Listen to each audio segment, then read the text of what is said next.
Welcome to Gen X TrustFall, the podcast dedicated to planned and unplanned midlife changes and the ability to trust in the unknown. I'm Carla Loomis. In today's episode, my baby brother and I chat about who will take care of him in his old age. Next, I continue to take advantage of my family by talking with my cousin, Maureen Simmons, a placement specialist for families in need of assisted living, independent living, and memory care. If you have a family member in need of a different living situation, this is the episode for you. Thanks so much for listening. I hope you enjoy.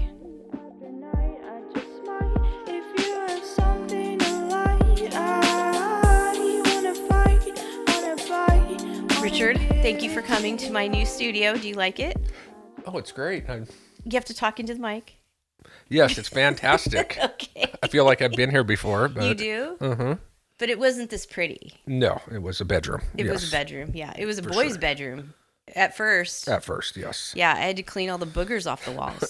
There was a wall of boogers in here. Yes. I had a friend that did the same thing. I won't say which child, but one of my two children had a booger wall right next to his bed. So I had some friends in college that decided to do that to their buddy.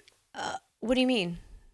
He had like a Led Zeppelin poster on the wall, and they would go get their boogers and put it behind the posters. And so when they moved out and he took it off, it was like this big surprise of all these boogers on the wall. Oh my. So girls would never, ever think to do that. Right. Well, the Estoyas are a little different. Oh, we might have to take that name out. That's okay. But I'm sure they're going to love it. Oh, Steve and Mike will love it. Oh my gosh. That is so gross. It is. And do you know that boogers, they have like an adhesive.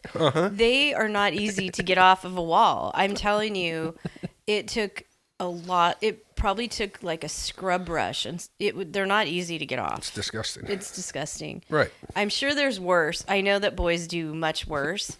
And so that actually leads me into that you're my youngest brother. Uh-huh. I asked for sister 3 times. Did not get one. Right. But I was very happy with you. You Good. were the perfect baby brother because you didn't care what I did to you, what happened. Yeah. But I'm thankful that you're here because I was scrounging for guests and you're the perfect victim. Yeah, I would say so. I love it. Okay. This is going to be in like the prequel to the interview that I had about assisted living and what will happen when we get old and may be looking for alternative places to live. So I interviewed one of our cousins and asked about her expertise with how to help your parents, but eventually it'll be us, right? So eventually my kids are going to be hopefully looking for a nice place for me. Good luck. Thank you. I think I'm going to be fine. It's the other one that might have a little trouble, with the kids being kind. Understandable. Okay. I think I'm all right. And I think at least one of their wives will have, pity on me and do something, do the right thing. But so I'm going to say that you're married because you might as well be married. You're not technically married, but... Correct. But you might as well be. Right. But you don't have kids together. Correct. So you just turned 50. And I'll cut that out if you want. But it's okay. So have you thought about when you get old and you don't have... Well, you might have kids, though, right? Maybe. DNA, 23andMe. I mean, every man should be a little concerned about that. Don't you think? I mean, I guess, but it's been 26 years or something. Yeah. So I would hope by now somebody would come out. And if I do, I hope they're super rich. Okay. Well, then, yeah. Then I don't have to worry about this problem. Then you don't have to worry about it. Right. But, okay. So let's say that no one comes forward. And so, yeah, like, have you thought about your legacy?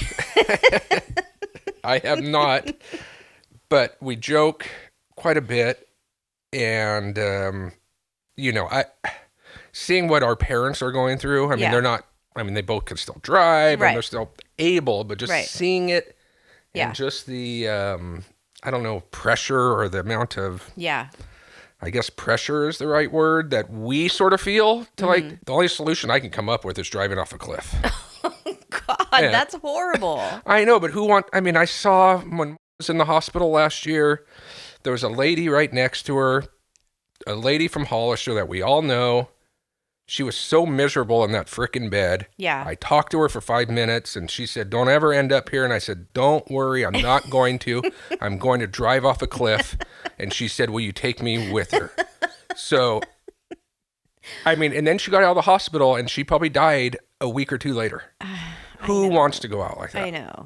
Realistically. So, no, never really sat down and actually analyzed it, but I would not be afraid to do that if I somehow found out, hey, you have terminal cancer and you're only going to live for a certain amount of time. Who wants to go through that shit? I know, but actually doing it, that's a big leap. I talked to another buddy of mine that doesn't have any kids. He's got a girlfriend for a while, and he said he'll hop right in with me as long as we have good music, and we're talking like in our 80s, we'll grab like a 12er and go out and get just a little buzzed go and off a cliff. Yeah, and have some like, I don't know, System of a Down playing or something good playing, and just, it's the only way I could see it. Like you're going to Thelma and Louise it. Right. With your old ass buddy. And I got 2 other buddies that we always joke, hey, we don't have kids that are going to take care of us later, so we say that we're going to get like our 5th wheel trailers and put them behind, mom and dad's property there on 1070. Yeah. And there's going to be like 4 of us all lined up with trailers. And then, we'll like go knock on the door. And if he doesn't answer the door one day, we're pretty sure that he's probably a goner, But, well, I like that idea a lot better than driving off a cliff, you know? It just seems, I don't know, it seems pretty easy. Well. I know, but to have a realistic thought, no, I'm sure just going to be, I have one niece. Yeah. And she takes after her father. So I'm not so sure that she's going to want to take care of me. She might not be the most. And I know the boys, well, Gio maybe, but the rest of the boys are probably, my nephews are probably not going to want to take care of me. Yeah. Which is understandable. Yeah. I get it. I'm not saying anything. We were lucky that we did not have that burden, I guess you could add. I don't know what the right word is, that responsibility, because I saw it, like we all saw it with Uncle Ralph. Yeah. With our great uncle that had no kids, and then all his nieces and nephews ended up kind of having to help him out, which isn't a bad thing. Some of them lived close, but it is an added thing to your... Yeah, but he got caught in a chair that he couldn't get out of, and he stayed there for 12 hours. Oh, God. And I had to go over there and try to lift him up, and it was dead weight, and I couldn't. So we had to get Angelo and Corey to go over there and help me. Oh, my gosh. Who wants to go through that? I know. I do. And then a little while later, the caregiver showed up, and she started brushing like 4 of his teeth, and I was like, what are we doing here? I don't know. It just doesn't seem like the golden years to me. No, I agree. I agree with that. I think this system is effed up. It is. It for sure. I have another buddy of mine. His mom is living in their spare bedroom. Every single morning, he's got to go take care of her. Yeah. Clean her up. Yeah.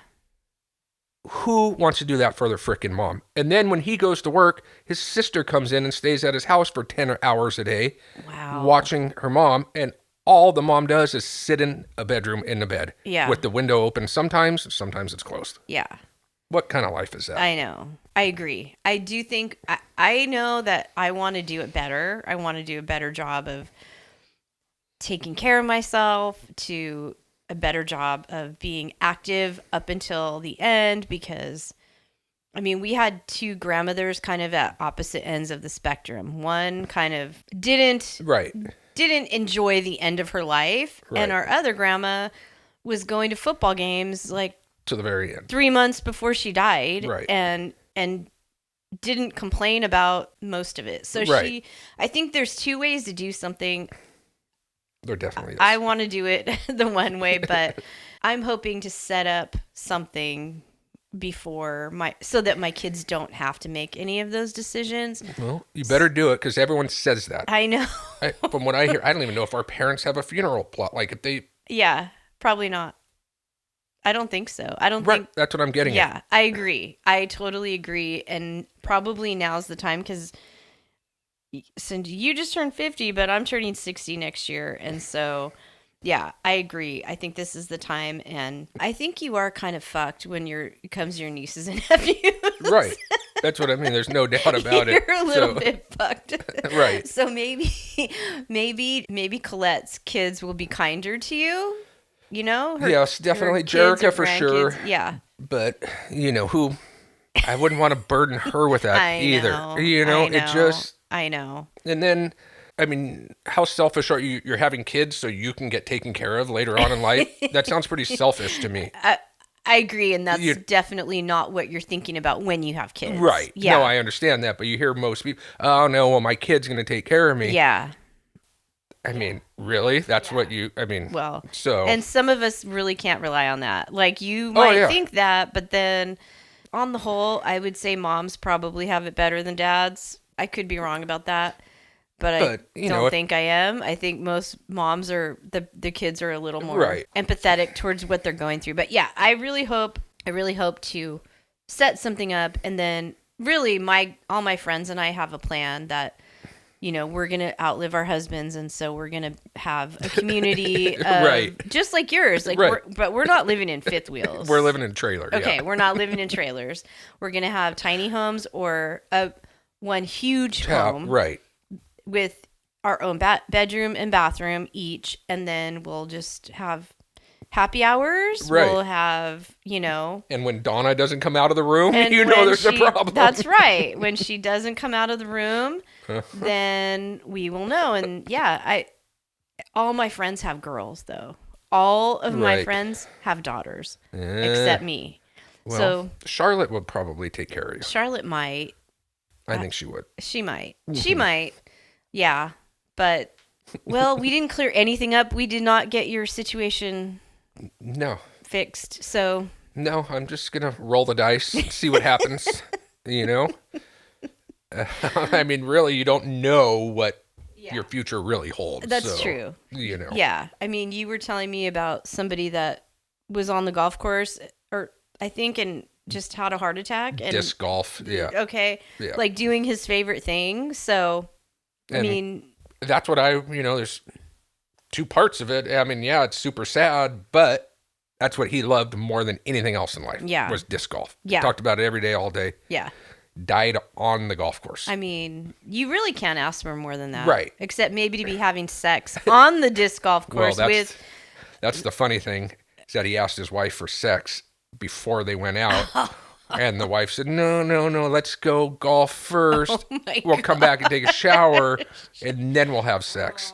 And so he didn't quite go out, the way he wanted, but it's a close second. Thank God, because how traumatic would that be for her? Right. Exactly. Oh my gosh, that would be, I mean, on one hand, you might be happy because it'd probably be really quick. Right. Yeah, it's over. But on the other hand, that would be pretty traumatic. I don't know. Yeah, well. I'm going to have to think about that one. Mm-hmm. All right. Well, thank you for talking to me. And of course. I'll have you on again to talk about, I don't know, what do you want to talk about next time? Your parents. No. Oh, come on.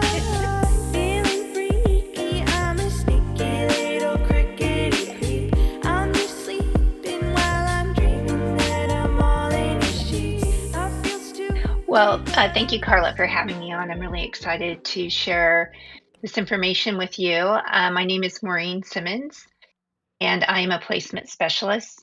I live in El Dorado Hills, just outside of Sacramento County, and I've been doing this for about 9 years.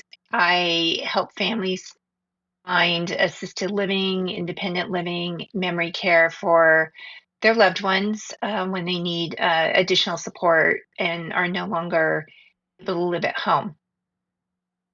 Awesome. That is something that we all need right now. I could probably, almost all of my friends are at that stage with their parents, and some of them actually with their spouses, because I'm almost 60. So a lot of us have, either older spouses. Anyway, I think it's very relevant for a lot of my friends and a lot of my age group. So thank you for coming, and I Sure. appreciate it. Can I ask what you did before you got into this line of work? Well, so after college, I worked for a large software company as an account manager uh, for a large tax software company. And then we started having kids, and I decided to become a stay-at-home mom. So that's where my focus was. And then when my youngest was a junior in high school, I decided to go back to work and did not know what I wanted to do. And I was introduced to this industry and this career, and it just was the perfect fit because I like to help people. I like to find solutions for problems. And just seemed like a natural fit for me, and it has been. Each year has just been more rewarding than the previous, and I'm really grateful for this opportunity.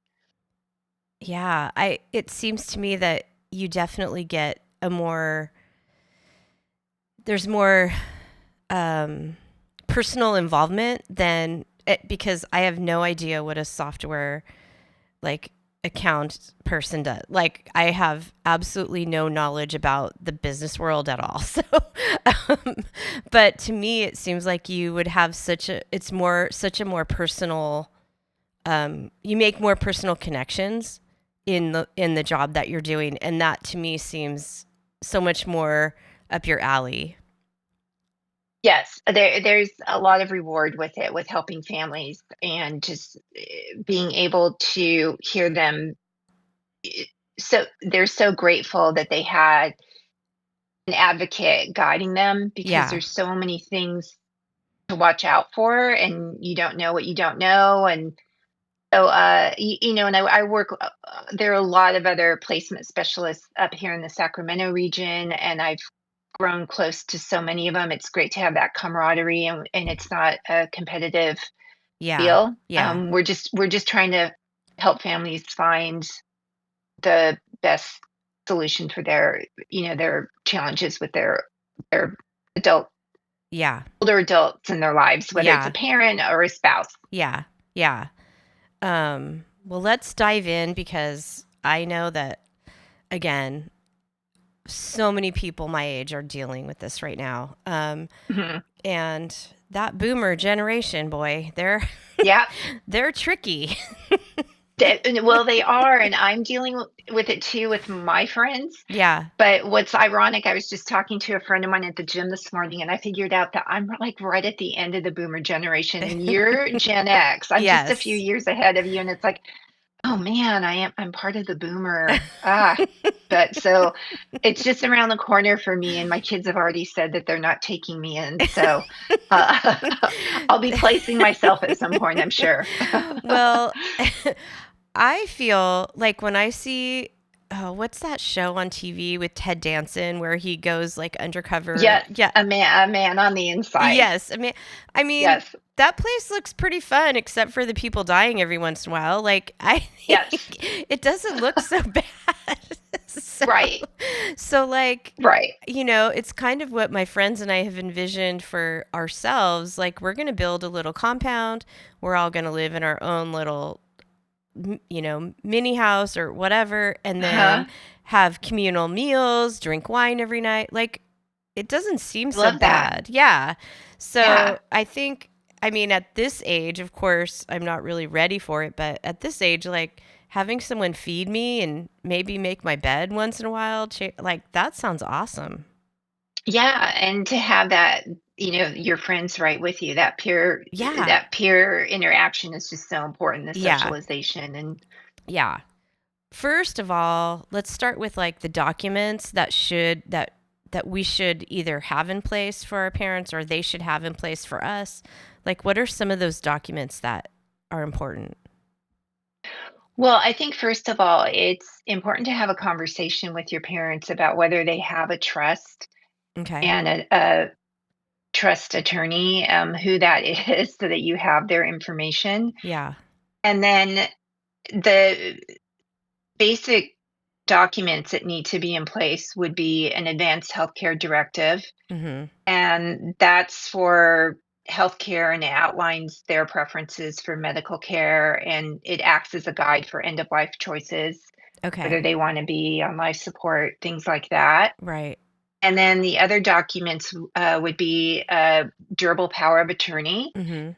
And there are two types. There's the financial power of attorney and the medical power of attorney. Okay. And so sometimes in families, I'll find that maybe one child is the financial Mhm. power of attorney and the other child is medical, or sometimes one adult child is both. Okay. So, and knowing, knowing who that is, and then if they don't have those in place, really encouraging them to Yeah. get those done. And then another important document that I like to have the kids talk to their parents about is a release of information with their doctors. So Yes. this can be done before talking to an attorney, and it doesn't require as much, as many hoops to jump through. But Right. just having that, so that if there's a situation, either a crisis, you can talk to their doctor right away, or if you're having concerns about them and you want to, let's say, your mom or dad is going to be going into the doctor and you notice a cognitive Yeah. change, Yeah. asking them to perform a mini mental or MOCA exam when Right. they go in, to kind of get a baseline. Okay. Um and even maybe people our age at that point, right? Like I feel like for me and my husband, we should have that at least for each other already. Don't you think? Like just in case Absolutely. there's something. Yeah, Yeah. Yeah. Um absolutely. And also, I learned this recently, is that our adult kids, so like if they don't, let's say they don't have a spouse and they don't have something in place, like mhm. let's say something happens to them, Yeah. they should also have Oh. like a advanced healthcare directive as well. Okay. So that, like, if they're in a coma or something like that, Yeah. you're not going to have any say. Okay. So just another Interesting. document to think about. Yeah. Yeah. Okay. Wow. That is, yeah, I did not think about that, but um yeah. And I don't have right now I have none of that. So I'm going to take your advice. I actually scheduled an appointment with a lawyer for Angela and I just recently because we really need to get, our shit in order. But okay, so that's really good info. And again, like do have friends whose parents are, they think that that's like that some of them tend to think that that's all about like you just want my money or you're trying to get Hmm. your inheritance early or something like that. And really, I think that's kind of probably where you come in to help the parents understand what that's really about. It's not about the kids wanting their money or wanting to take them off a life support system or something like right. It's really just about making the process easier after something happens. Yes, and making sure that their wishes are followed. Yeah. Yeah. So, and if they don't have a trust in place and it goes to, or a will, it goes to probate, then Yeah. California gets part of it, or Yeah. it becomes way more Yeah. complicated. So, Yeah. Yeah.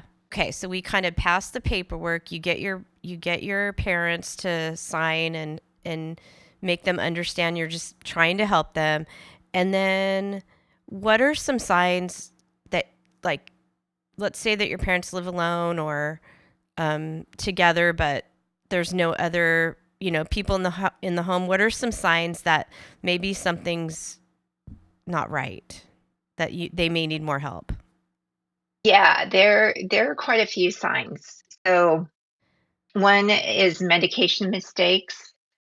So if the adult child is, let's say, maybe filling up their mom's pill boxes once a week and then Yeah. noticing that the pills are still in there, Yeah. or if they somehow notice that the bottles don't seem to be going down, Yeah. just something like that. Yeah. Poor personal hygiene Okay. is a big Yeah. sign, Yeah. and that's very common as people age, especially people who start having cognitive impairment. They don't like many times the sensation of water, or they just don't want to be bothered with it. Okay. So that is very common. And if you're in their home, I would just assess mobility and safety Yeah. risks, like Yeah. do an assessment of the home. If they need grab bars, Yeah. uh, area rugs, which can be trip hazards. If you notice that they're starting to shuffle, their gait has changed. Yeah. If there are a lot of stairs, which are a fall Yeah. hazard, leaving appliances on, leaving Uh-huh. burners on, leaving the front door opened, Okay. unexplained bruises indicates falls, Yeah. usually Yeah. unpaid bills. If Okay. you're it's always a good idea if they're still driving, it's always a good idea to go out with them if you haven't been in the car with them Okay. for a while and go out on a drive. Because Right. Right. yeah, there was a really sad story up here about last month about an older woman. I think she was in her late 80s, and she was driving on I-80 in Fairfield, but she was going the wrong way on the freeway. Oh And it's like, no. Oh my I can gosh. almost guarantee that the family had noticed Yes. driving concerns prior to that, but Yeah. either didn't want to have that conversation, or she Yeah. was resistant. And you definitely don't want it to get to that point. I had another client who he was living on his own, and he would go to the store every day, like he had lived there in the same home Yeah. for 30 years, Yeah. do his little errands, go to the same spots, and he went out in the evening. It was still light. Uh-huh. He just the same little drive that he would do to go to the store. He did not get home until midnight, and Oh. he went from it was like a 30-mile Oh difference my from gosh. where he started in Sacramento and ended up in Auburn. Oh no. And it was a woman who found him, and they had to call the police to get him back Oh home. gosh. So I have a lot of stories like I that, bet and you do. it can mean the matter of Yes. life and death. All of my friends are concerned about this. At this moment, um, I do know about disconnecting the battery in secret, Mhm. hiding the Mhm. keys, taking the Mhm. keys, flattening the tires. I mean, there's all these things like, making it so the automatic garage door won't open. There's like all these ways There that people have tried to stop their parents from driving because there is this feeling of like, okay, I'm talking to you about it and you're absolutely not listening to me. Like it's kind of like talking to your teenager, except your teenager is an adult and they can do whatever they want. And that's really the same, right. attitude that to me it's the shift that happens when you're trying to watch out for your parents, but they want none of it. And so, yeah, I Mhm. know there's a lot of tricks, but in the end, they're smart. They figure out a way to get that car out of the garage. And so, They are smart, and yeah. depending if there are some severe cognition Yeah. challenges, you can even just take the car and say it needs to go into the shop, and then it's gone. It's Yeah. out of sight. That's And true. we like to call them therapeutic lies. Right. If it I means like that. I'm going to yeah, if use it that means now. they're yeah, exactly.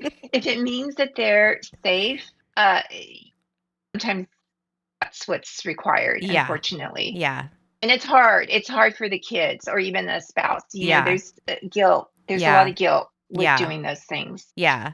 And I do get it. Like that's your freedom. I mean, I Yes. remember getting my driver's license, and that first time taking the car by myself, it was like, I can drive anywhere. I can go, like, it was the most freedom I'd ever felt in my whole life at 16. And so I can only imagine how that feels to not have that, right? You've been driving most of your life. And so I do get it, but there's a sense of safety for the community. It's really not about the parent. It's about everybody else walking around in the world. So Yes. And when we get our licenses and start to drive, that is really the essence of independence. yeah, When you're going from a yes, teen to an adult, that yes, is really the yes, biggest thing that we have in our lives that indicates that we're independent. And exactly. so when older adults are dealing with losing that independence, it's like the driving, it's the living, there's so many things all Yeah, coming at them at once. yeah.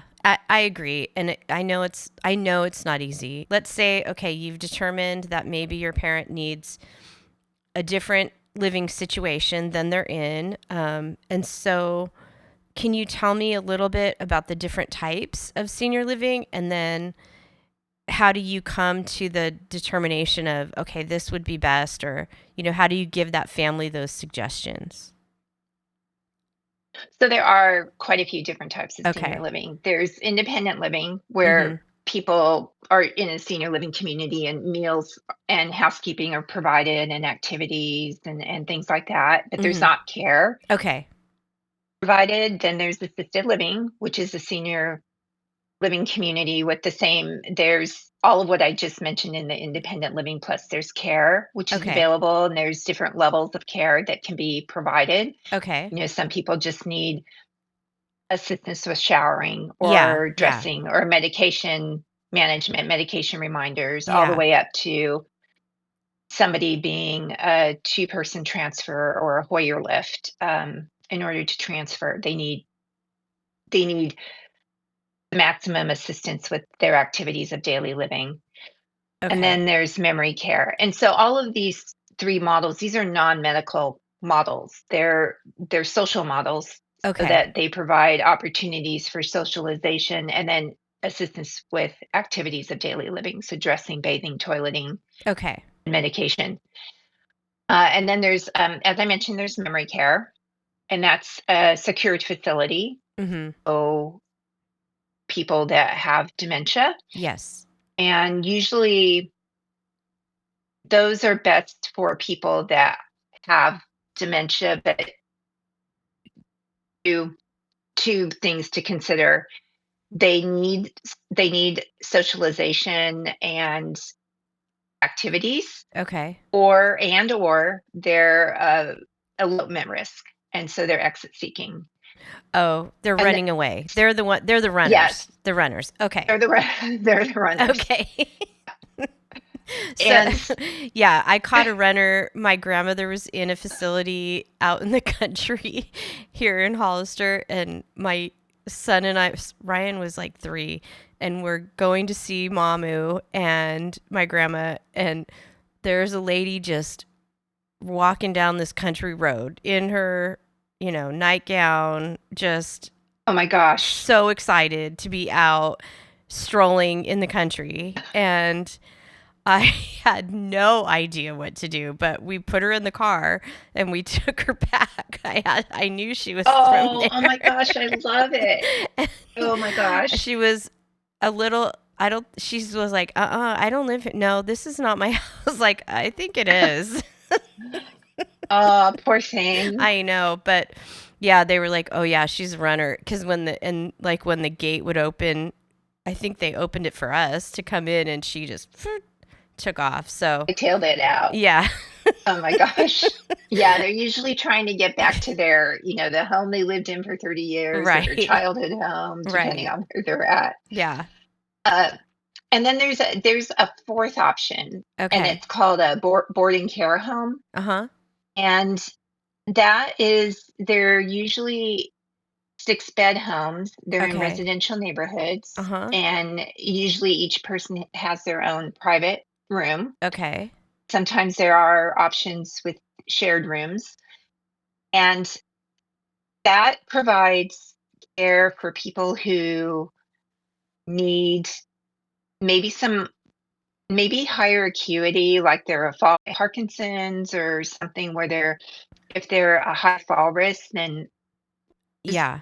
environments are usually better for them because well, with the state of California, it's one caregiver for 6 residents, but usually I like to place in the homes that have 2 caregivers for 6 residents Yeah. just because there's more eyes on them. Yeah.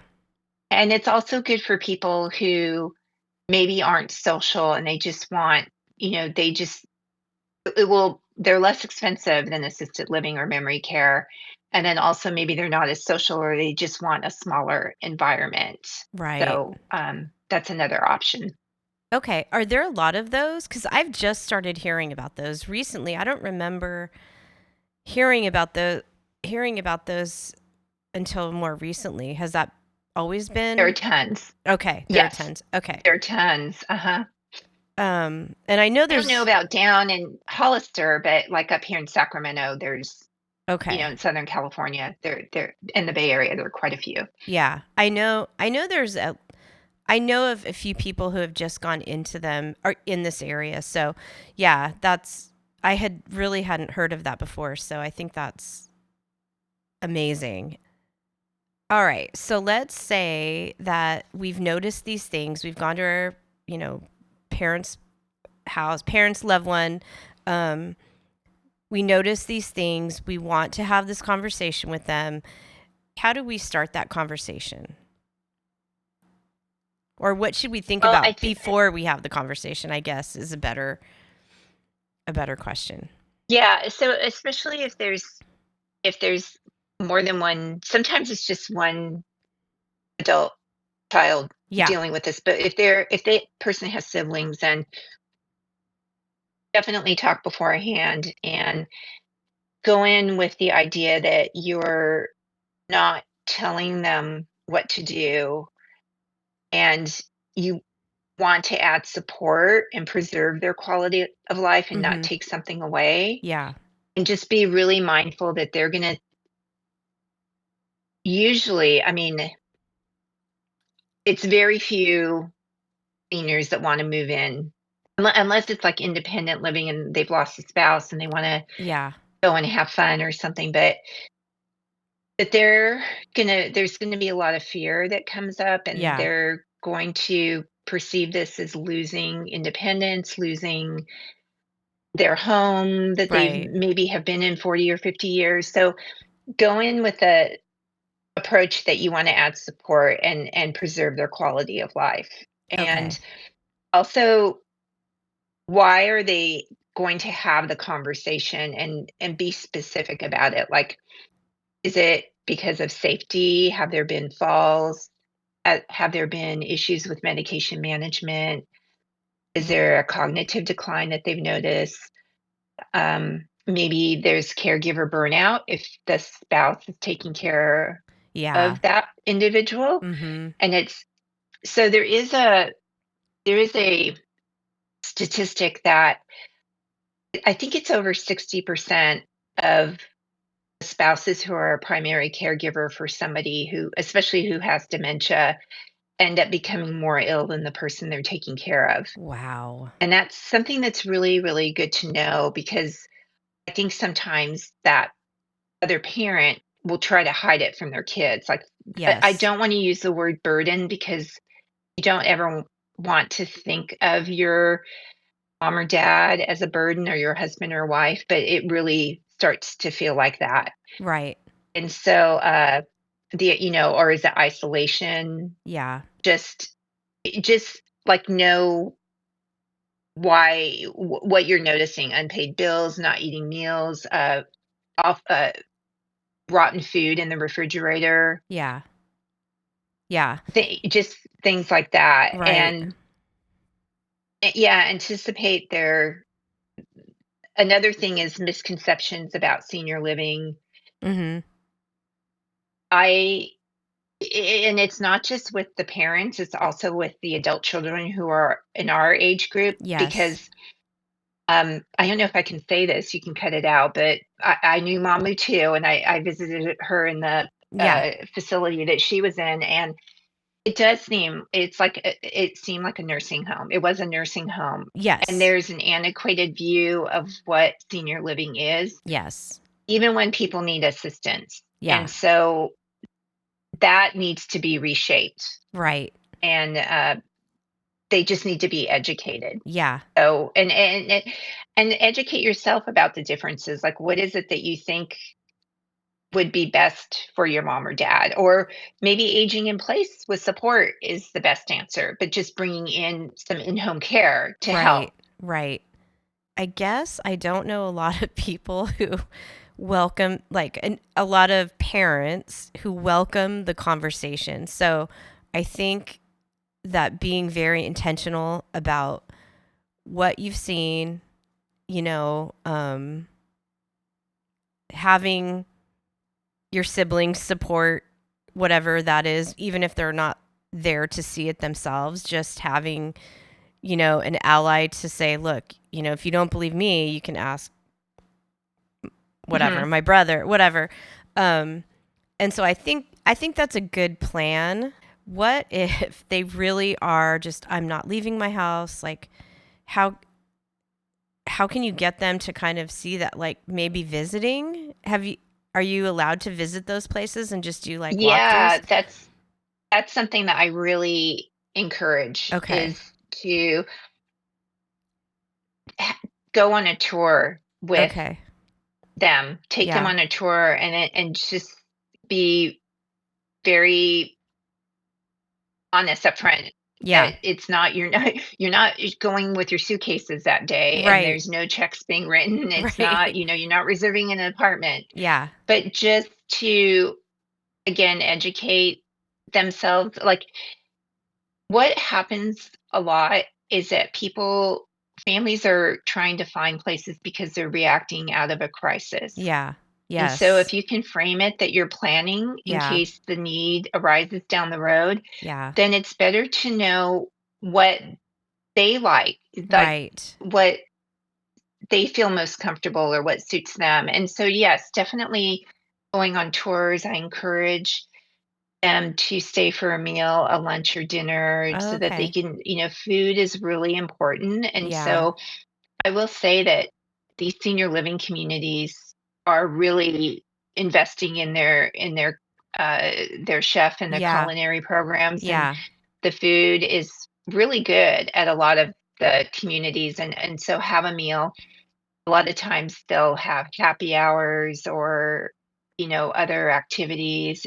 And they welcome Yeah. prospective residents to come and join in. One other thing I like to do is I really like to find out the background of the individual that I'm Uh-huh. working with. I like to know what their career was, their hobbies, their interests. And I think it's important because, as best as we can, I think they need to still have purpose in their life. And if they're retired, a lot of times, especially if it's a career that they loved, that purpose is gone. Yeah. So I think that finding maybe out what their hobbies are, or are they history buffs? Did they travel a lot? And then what you sometimes on the first tour, but maybe if it's not until the second tour, Mhm. if I can introduce them to another resident at the Mhm. community, and then I enlist the help of the marketing director who knows all the residents, Yeah. people who have similar interests, and Yeah. introduce them, and maybe they can have a meal together so they can kind of see, like, oh, there are other people like me here, and it's not a nursing home. Right. It's probably good research for just for us, like you said. Like, yeah, I'm hoping it's 20 years out, but how do you know?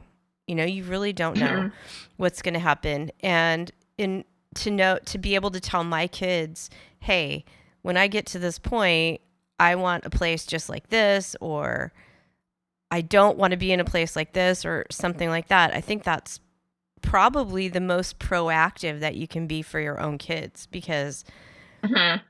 none of us none of us got this education until we were in the thick of it. right? No one learns except you. You know how to do it, but most of us, like the 99% of us, didn't grow up knowing like, oh, this is what happens when your parents get old. You'll be doing their pill box for them, or you will be doing whatever. Like I didn't think that would be happening. And most of my friends did not see that coming. And so maybe to get one step ahead for your own kids might be a great idea. That's a good plan, a good idea. Yeah. So I didn't want to talk about cost, but maybe we should, because maybe that's a question that people might have. So if you were going to give, I know things are probably different from Sacramento to the Bay Area or wherever in the country, but let's say for kind of your independent living with very little intervention from staff, in general, like, could you give me maybe just like a general figure on what that costs per month? Sure. I'd say that the apartments, so like studios, maybe starting at, there are some places that you can find like 3,000 a month or 3,500 a month. Okay. One bedrooms Yeah.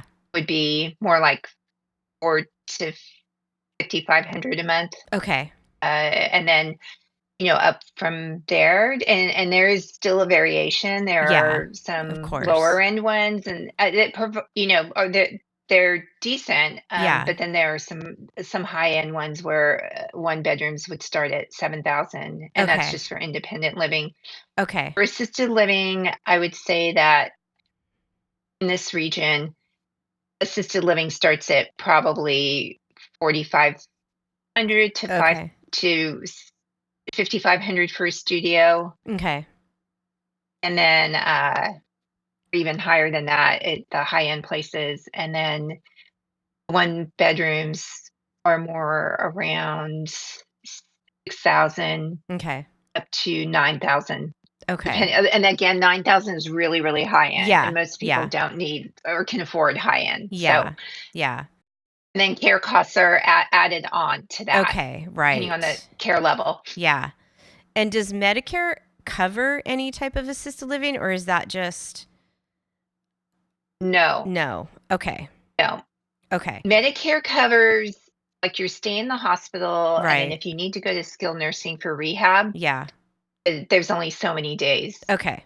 that it covers. Okay. I just wasn't sure if there was this percentage or. So there are, some people do have long-term care insurance, and Uh-huh. that's what the long-term care insurance would be used for. Okay. But the majority of people don't have that. So when you're projecting kind of your retirement financial plan, probably after a certain age, there's that consideration. Would you agree? Yes. Yeah. Okay. Yes.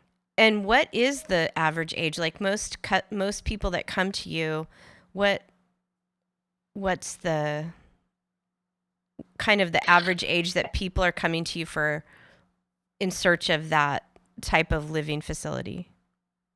I'd say probably around early 80s Okay. to mid 80s. Yeah, that's what I would Probably. guess. I mean, I Yeah. do. Yeah, I do get people in their 70s. It's not common.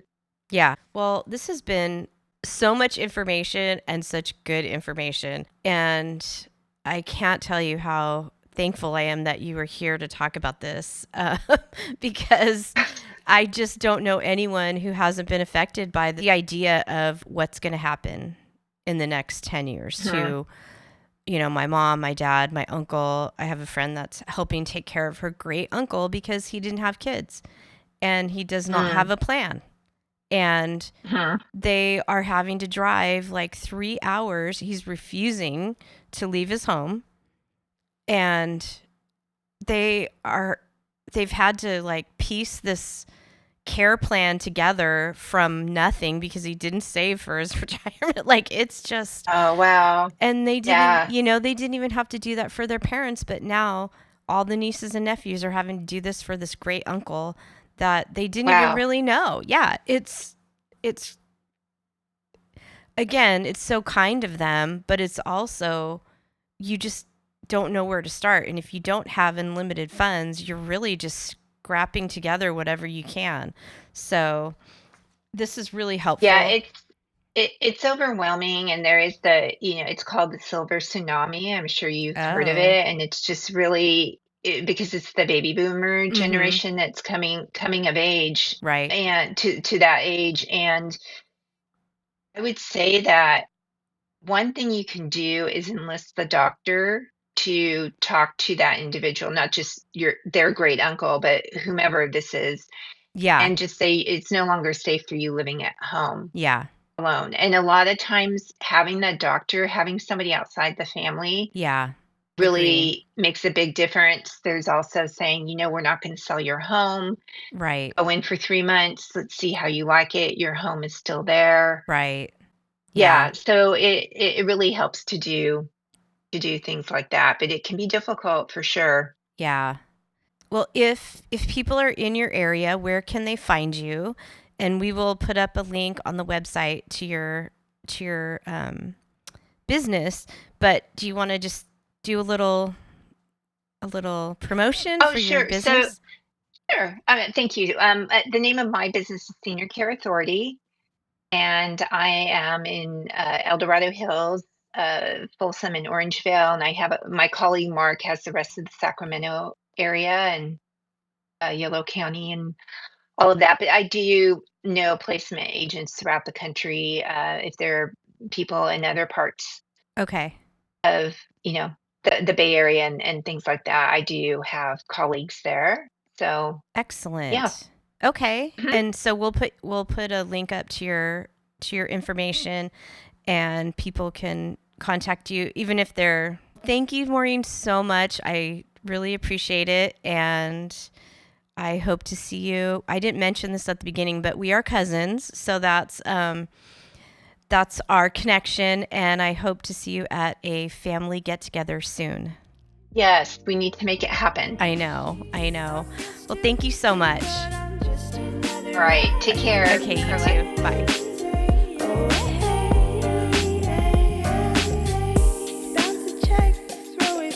Thank you for joining me on today's adventure. Special thanks to my little brother Muggs, whose assisted living plan may need some additional thought. And a very special thanks to Maureen Simmons for taking the time to go over the necessities of elder care, something we will all need sooner than later.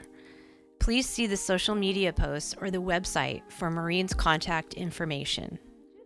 Thank you for listening to Gen X TrustFall. If you liked this episode or have a suggestion for a potential guest, please email me at gxtrustfall@gmail.com or go to our website, genxtrustfall.com. Gen X TrustFall is produced by me and the recording master Ryan Loomis at Double Banger Studio. Advisory and website by Amy Clifford. Music by Ryan and Sam.